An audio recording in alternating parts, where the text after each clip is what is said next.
Vamos a pasar a la charla, a la conferencia de Dan Ariely. Dan Ariely, ya estamos en WhatsApp, está esperando para empezar la parte de Q&A.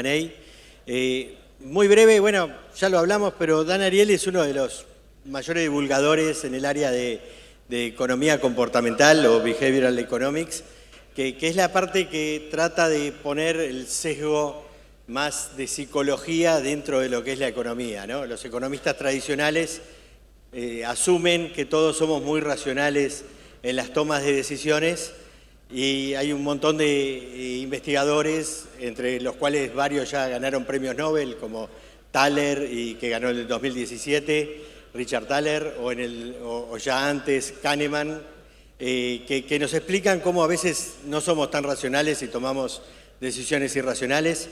Y esa es una de las temáticas en las cuales Dan hace muchos experimentos. Ponemos el video de Dan y después pasamos al Q&A.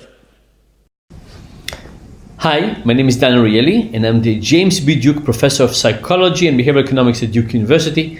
And today I want to talk a little bit about behavioral economics and behavioral change. But before we start, you might have noticed that I have half a beard. And you might have wondered why. Did I wake up too late? Did I lose a bet? So no, many years ago I was badly burned. Most of my body is covered with scars, including the right side of my face. So it looks sort of symmetrical, but it's just because this is how the accident happened.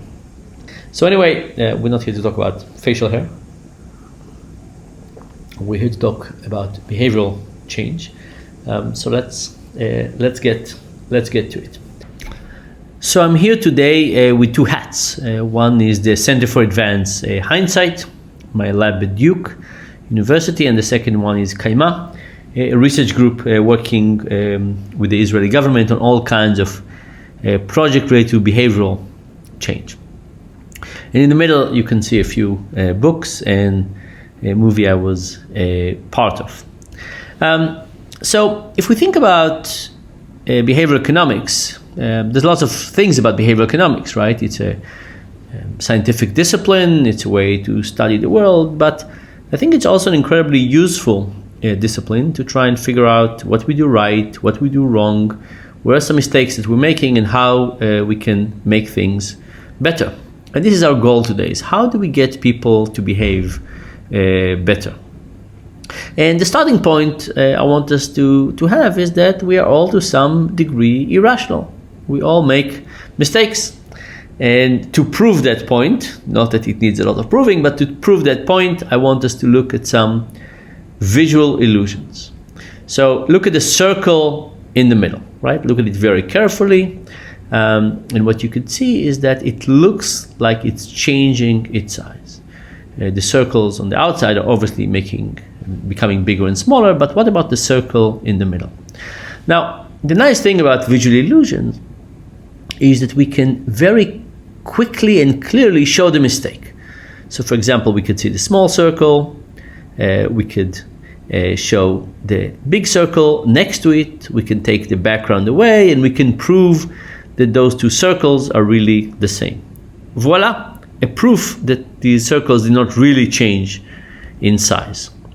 Now, the point about visual illusions is that there's an outside world and an inside world, and they're not the same.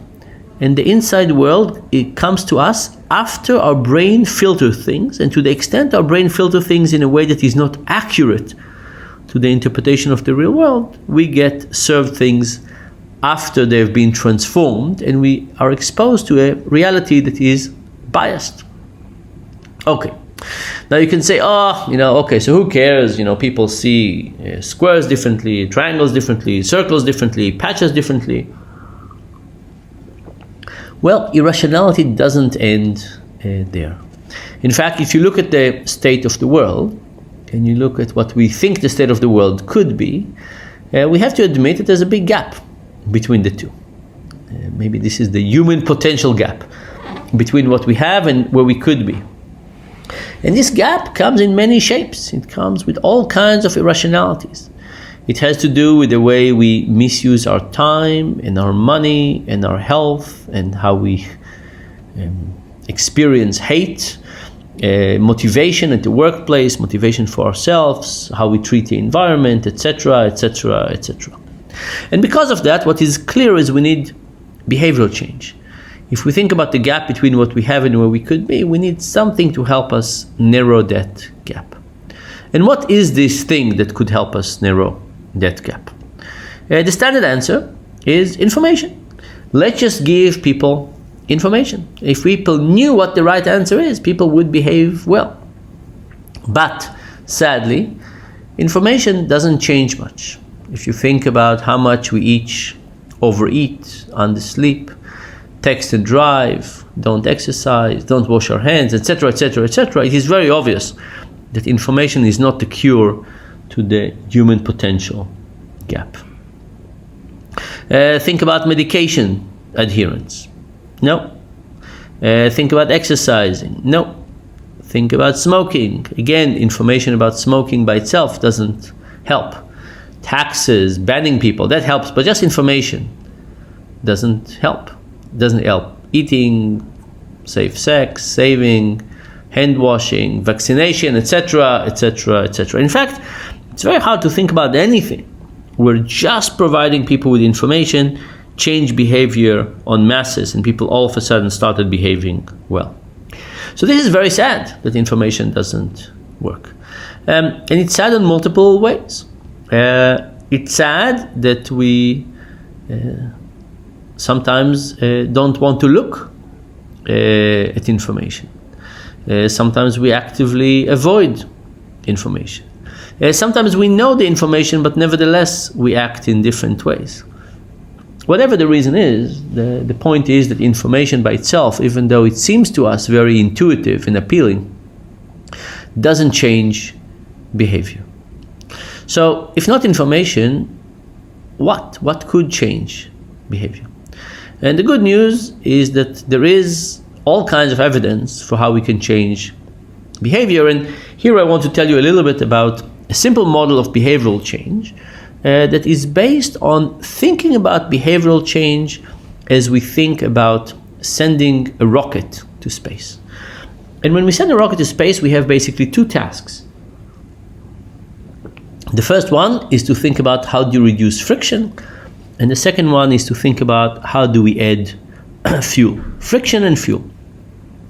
Reducing friction means that we're trying to get the rocket to be as aerodynamic as possible, have the least amount of resistance. And fuel means we're trying to add motivation. We're trying to add more energy to the fuel, to the rocket, to make its way. We reduce friction in all kinds of ways, all kinds of unnecessary things, and then we add fuel, all kinds of incentives. So let's start by thinking about friction. This is one of my favorite plots in social science.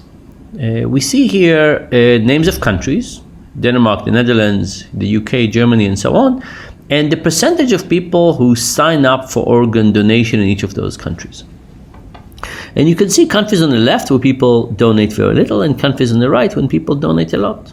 And you can ask the question, why? Why do some countries people donate little and some countries donate a lot? And when I used to ask my students this question, they used to think it has to do with culture. So let's take these countries and let's draw them on the map of Europe and color in red the proportion of people who donate, who sign up for organ donation. And we can see whether we can find some logic. Maybe the Nordic countries are behaving differently than the South countries and so on. But if you look at this, it doesn't look ordered. It doesn't look like there's a particular logic here. By the way, this is also a test of your European geography, and here's a hint for the names. But you can see it's not particularly logical in terms of Poland versus Hungary, Austria versus Germany, the UK versus, France, Belgium versus Holland. And when you look at this, it turns out that the answer is actually quite simple and not what people usually expect. And the answer has to do with the enrollment form. And here's the story. There are some countries where the enrollment form looks something like this. Check the box below if you want to participate in the organ donation program. And what do people do in countries like that? They do nothing. They don't check the box and they don't join. These are the countries on the left.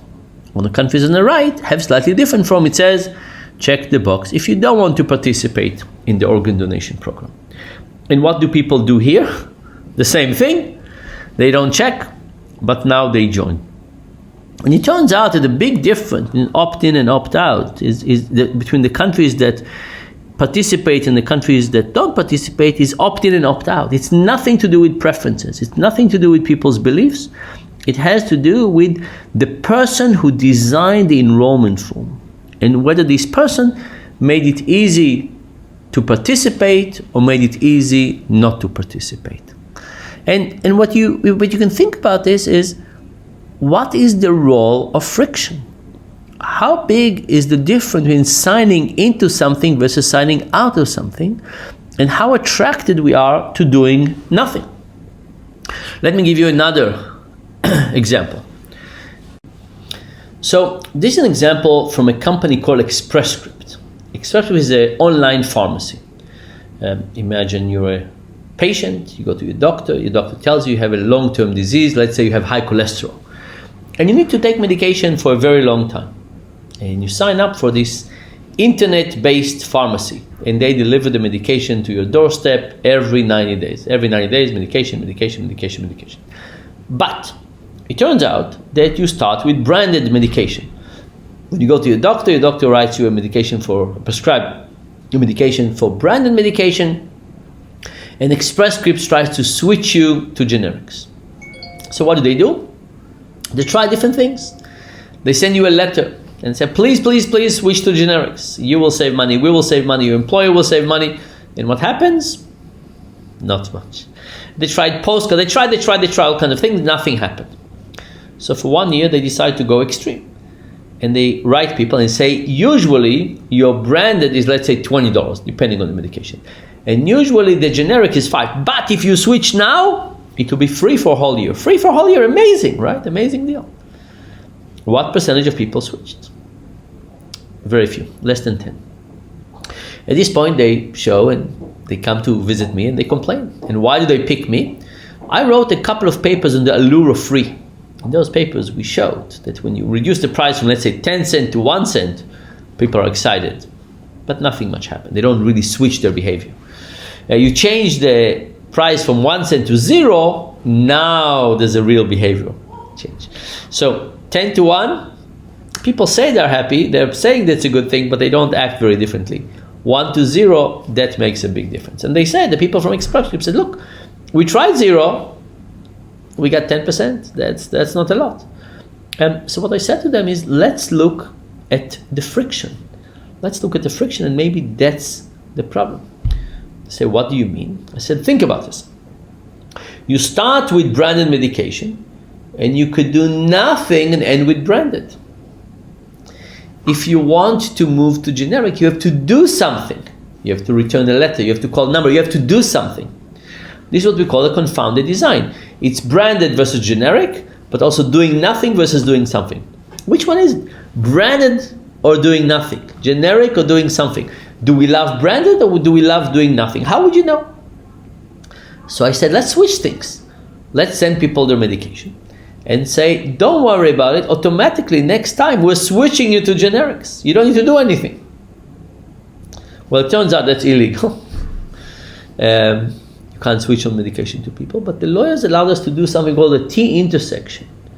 In the T-intersection, we send people a letter and we say, you cannot not respond to this letter. If you don't respond to this letter, we will be forced to stop your medications. But when you return the letter, you can choose branded at, let's say, $25, generic at $5, the standard price for generics. So you see, in the original design, branded had a no action benefit. Right? You could do nothing and end with branded. In the illegal design I proposed, generic had the no action benefit. We're just switching it for you automatically, don't worry. If you want to stay with branded, write us back. In this other design, they were on equal footing. You have to write to send the letter back regardless. What happened? Between 80 and 90% of people switched. So do people like branded or like generics? Well, people hate returning letters. The reality is that people at Express Script thought of this as a decision between branded versus generic, but the real decision every day for people was returning the letter versus not doing it today. And of course, the next day and the next day and the next day. And this is what we call untapped demand. In standard economics, we have the notion of revealed preferences. How do we know what people want? Let's see what people do. Imagine we have a line that is between people hate particular activity to love particular activity, hoteling model. How do we know what people want inside? Let's see what they do. And there's a one-to-one correspondence between what people want and what people do. In behavioral economics, we think not so fast. There's what people want, friction, and what they do. And friction can dramatically distort the relationship between what people want and what they end up doing. So that's the first part. That's why friction is so important and why we have to understand it. And if you take the lens of friction and you look at everything, you will discover lots and lots of places where you say, I think there's something that we could change here. So we talked about friction, and now we're moving to fuel. And fuel is more complex. Okay, so now let's talk about motivation. As I said, motivation is more complex. Because if you think about it, when you have friction, you have the system. And you basically examine the system, it's constrained, and you can see where you can find improvement in friction. Motivation is much more open-ended, much more interesting. Think about something like a marathon. In general, marathons are not happiness maximizing in the standard way. But when we think about what's the idea of being happy, we think it's about sitting on a beach somewhere drinking mojito. Marathons are pure misery. Misery, thank God it's over. There's not a moment of real joy that people smile or burst out laughing. But nevertheless, it gives people tremendous sense of motivation. But motivation comes from very different things. Overcoming things, working with others, all kinds of things like that. And that's the wonderful and curious thing about motivation, is that there are many, many, many things that could add to our motivation, and our challenge is which ones we could use. But like spices, do we want to use social proof? Do we want to use the feeling of accomplishment, feeling of contribution to other people, teamwork? What is it? Anyway, once we have this visibility as an idea, you can think about all kinds of other ways in which we could use it. As a summary, I want to say the following general idea. If you think about what we've achieved as humanity in the last 200-300 years, we've achieved tremendous feats in our physical world. I'm sitting on this really comfortable chair. Somebody worked on the cushion, on the armrest, on the how to lean, the wheels. Just think about all this stuff. There used to be Superman and us. Superman could fly, we couldn't. Now we have planes, we can fly. Superman could run very fast, we couldn't. Now we have cars, we can get there very fast. Superman could withstand the cold, we couldn't. We have heaters and clothes. And everything like that. And we've taken our physical fragility and we surrounded ourselves with an envelope of technology, like clothes and heaters and so on. What about our mind? Our mind is just as fragile as our bodies, maybe more in some cases. What are the tools for the mind? And I think this new era for behavioral economics is all about this rediscovering what these tools for the mind should be. You see, as we went through the process of improving our physical reality, we also made life much longer, much more complex, much more interesting, all good things. But we've put extra strain on our brains. And now we have to make decisions for many years into the future about retirement, about things we don't know what will happen. What would help us make those decisions? And that, I think, is our task. Our task is to figure out what are the tools that we want to build. What are the equivalents of chairs and airplanes and crutches and cars that would get us to not be smarter, but to have tools that would make us make smarter decisions. And with this, I will say thank you very much for your attention, and if you get to use this model and try to make some changes in the world, it will be great. All the best. Bye for now. Buenas noches. Mi nombre es Gabriel, de la empresa Ingenious, que a Pablo se lo olvidó, así que se los vengo y se los cuento yo. Espero que les haya gustado la charla de Dan. Dan es uno de los científicos más importantes del mundo en experimentos conductuales, y es realmente un placer tenerlo con nosotros esta noche, aunque sea de esta forma. Y ahora nos vamos a conectar por videoconferencia y vamos a hacer un Q&A con él. Si se quedaron con ganas de saber más acerca de sesgos cognitivos, tenemos un stand allá afuera y hay un juego en el cual entrenamos a la gente y les enseñamos acerca de los que existen. Es bastante divertido y seguro que les va a servir bastante para sus negocios y la vida. Estamos esperando un poco que me conecten a Dan acá, así que yo les voy a seguir contando cosas hasta que tengamos la conexión. Realmente a mí me gusta mucho Dan, porque no solamente es un científico clave para nuestra disciplina, sino que además tiene una forma muy especial y muy plana de contar los logros y los descubrimientos, y realmente ha sido una herramienta fundamental para que este tipo de conocimientos realmente tomen una masividad importante. Y yo les recomendaría que lean varios libros de él, Predictably Irrational, pero también que miren al menos de sus TEDs. Bueno, ya estamos. Ok. A ver. Hey Dan, how are you? Can you hear me? No. Dan, can you hear me? I don't think he can hear me. Dan? I don't know if you can hear me, Dan. I'm here. I don't think he can hear me, see me, or anything. Hi, you're a little frozen. Okay, awesome. Oh, Hey, Dan. hello, hello. All right. What about now? Can you hear us now? I can hear you. I can hear you well. You are the picture is a little frozen. Totally frozen. Okay. That might happen. That's one of the things that could happen. All right, Dan, thank you very much for joining us tonight. It's really a pleasure to have you, and we are extremely honored. We have a beautiful crowd here tonight. This event is very, very important. Beautiful, you mean physically, or as a general compliment to intellectual abilities? Well, I could say that actually we love to have your knowledge and you know, and how wise and how you enrich us tonight. Actually, we just saw your talk, and actually it's amazing. Dan, we have very little time here, and actually I've been...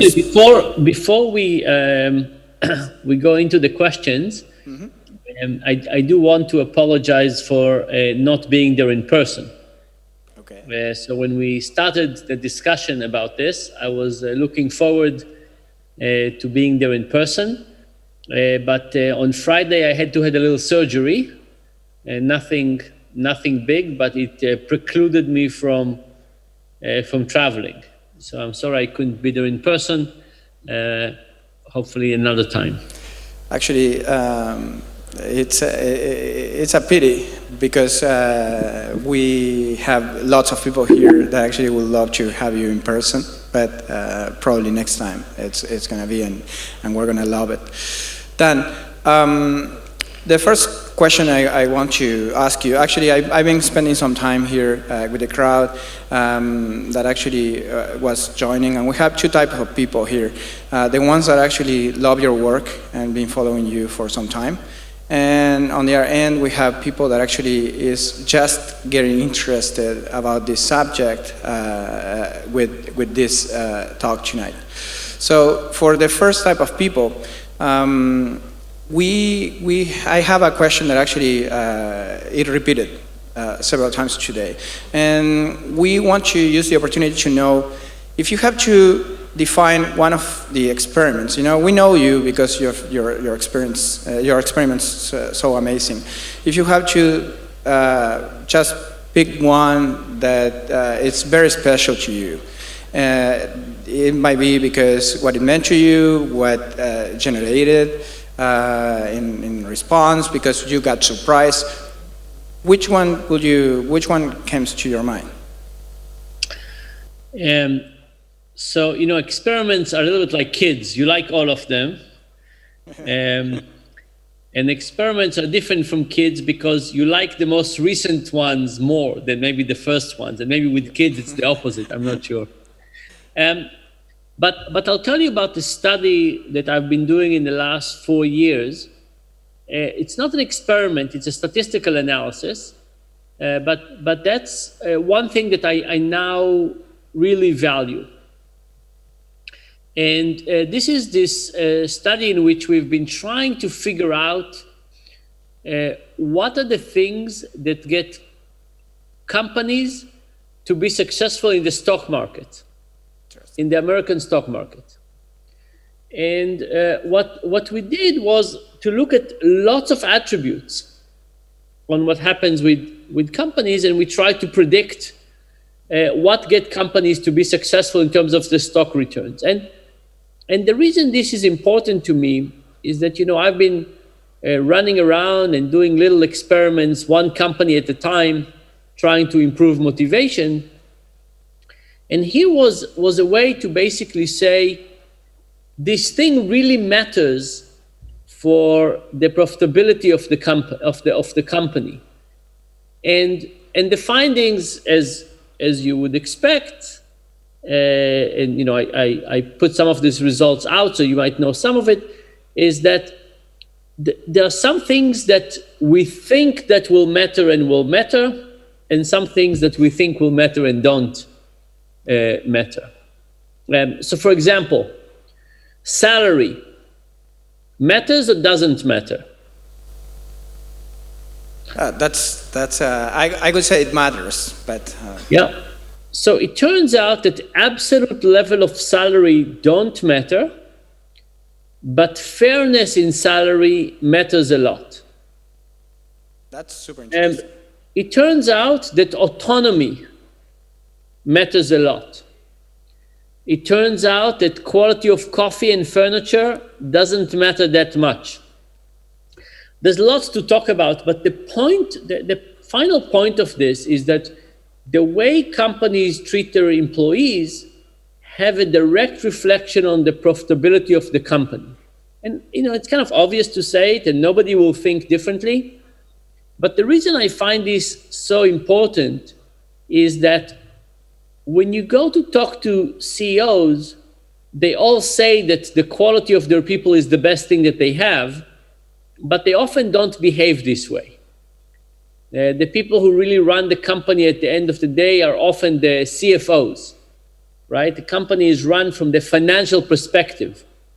On the annual report, we don't have a place for human capital. Mm-hmm. When a company buys a warehouse, it's an investment. Then when they invest in the quality of their people, it's a cost. And I'm hoping that this research will help get companies to recognize the importance of investing in human capital, and they would start doing that.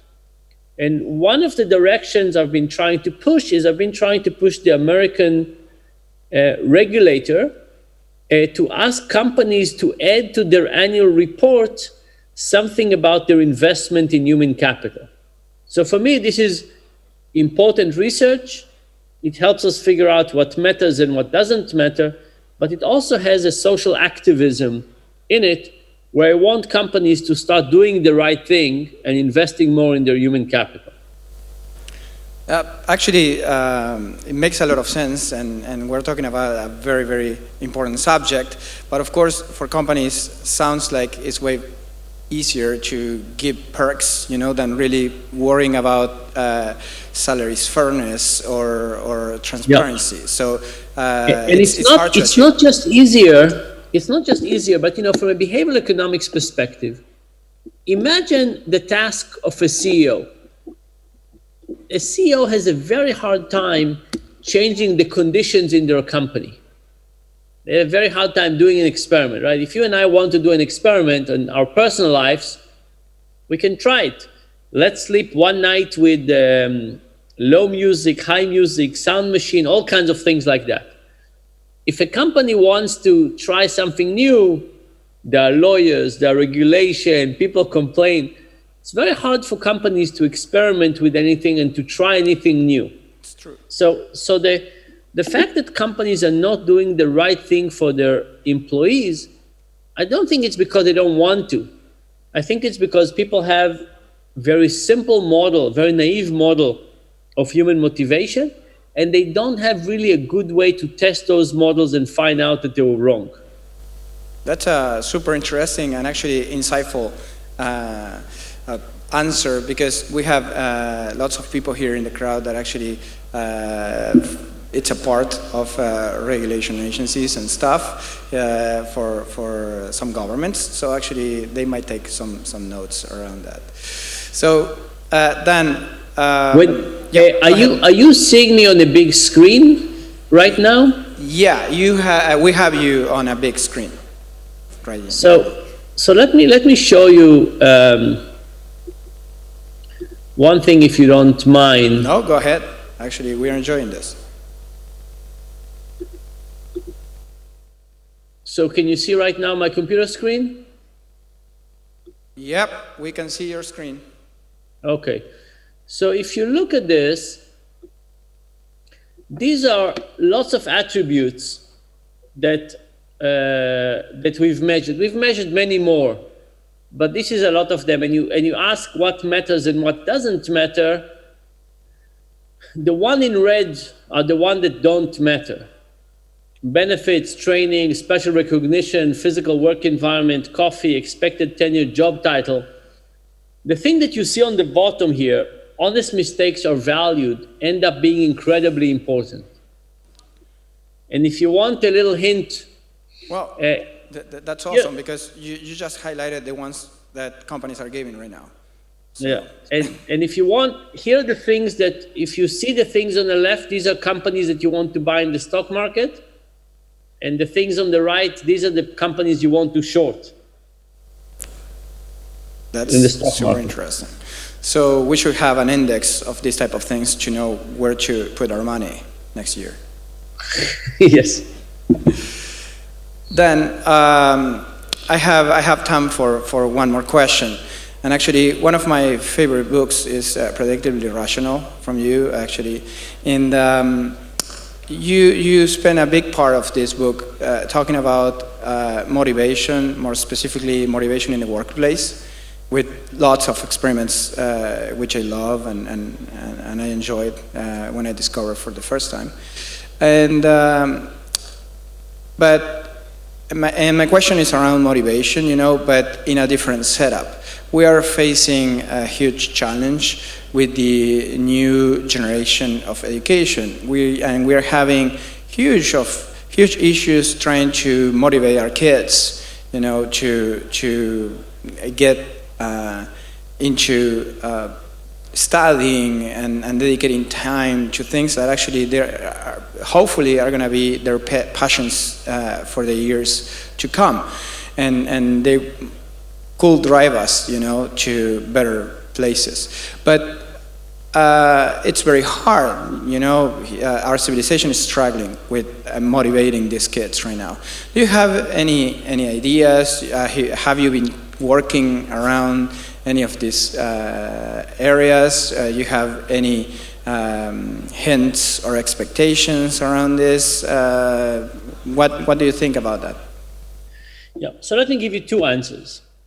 The first answer is that I'm a part of a group in Israel that is working only with the Israeli government on all kinds of projects. And one of the projects that they gave us was to try and get kids, but mostly girls, into computer science.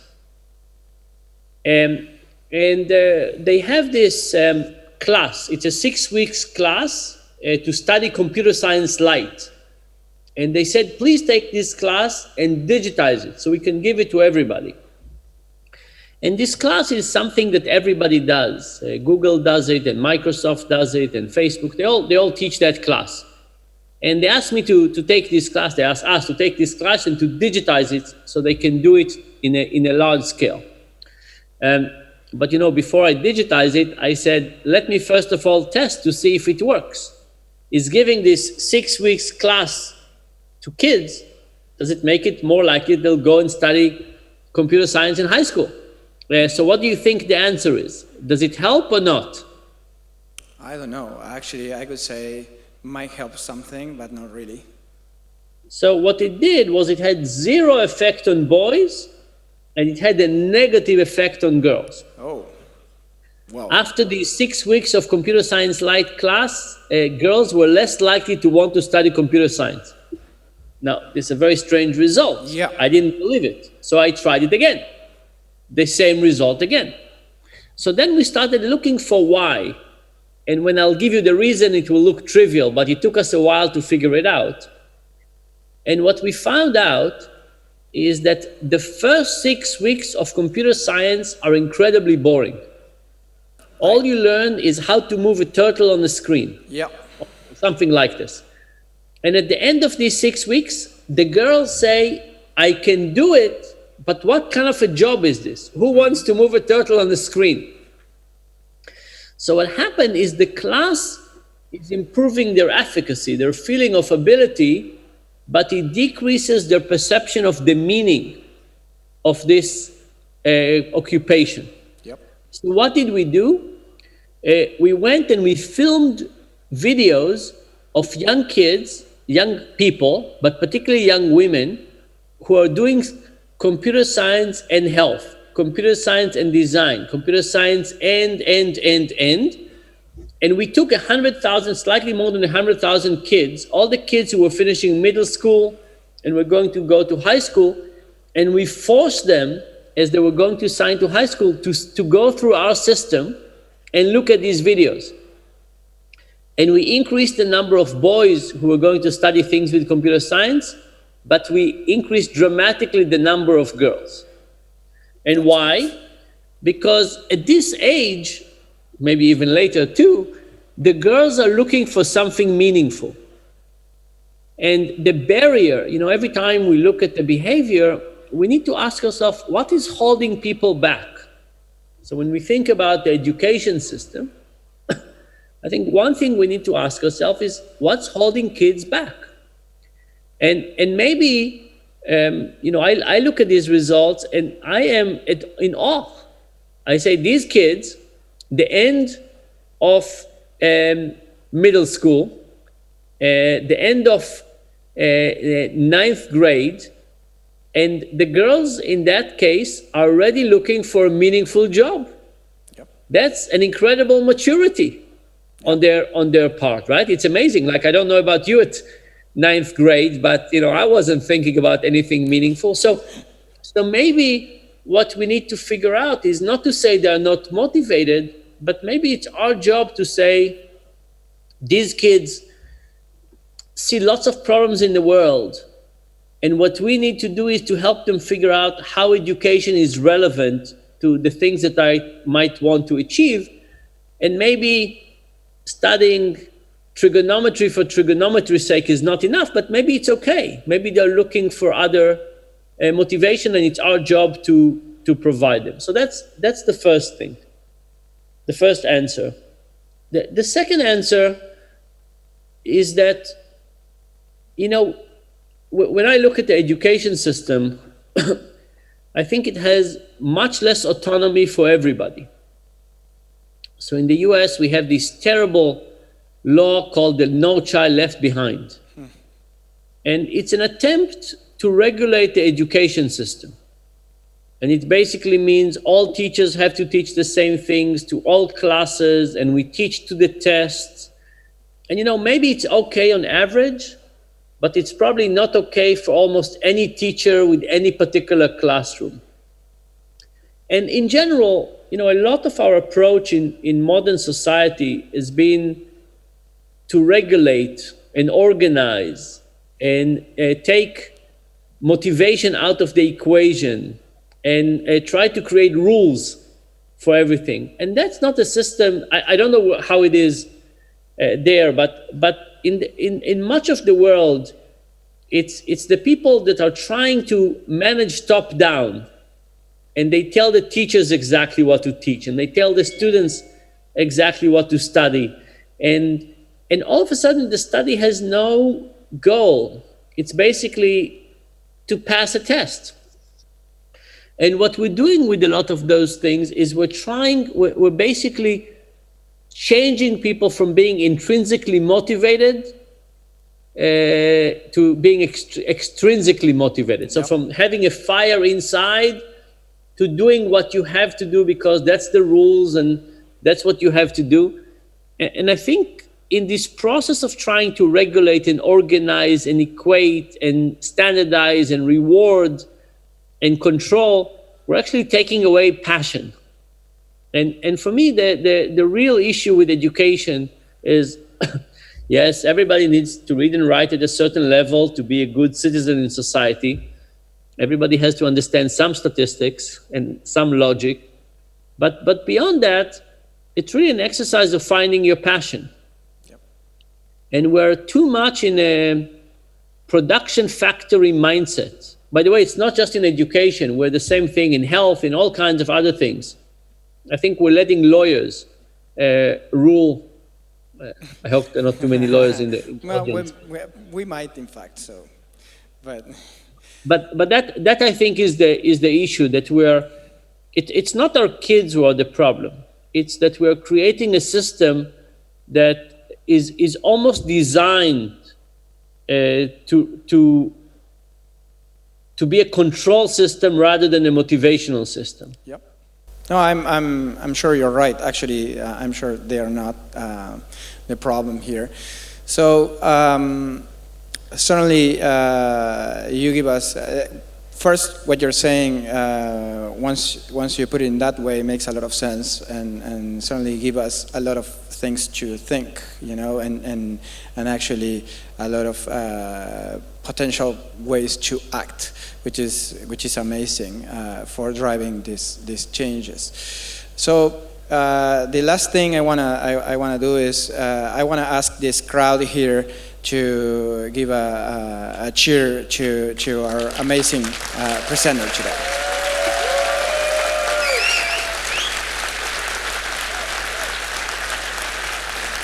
Thank you very much.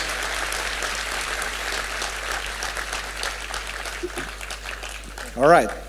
Thank you, Dan. Thank you for all the effort you have done to join us. Thank you so much. I'm Pablo. I'm not sure we have seen each other yet. So thank you so much, and we're waiting for you for next year to come here. The beach is nice. There's sunny weather. You will enjoy it. Thank you. Bye-bye. I heard a lot of good things. Take care. Bye for now. Ingenious Softworks. Gracias. Un aplauso a Gabriel. La verdad, te pasaste, Gabriel. Buenísimo.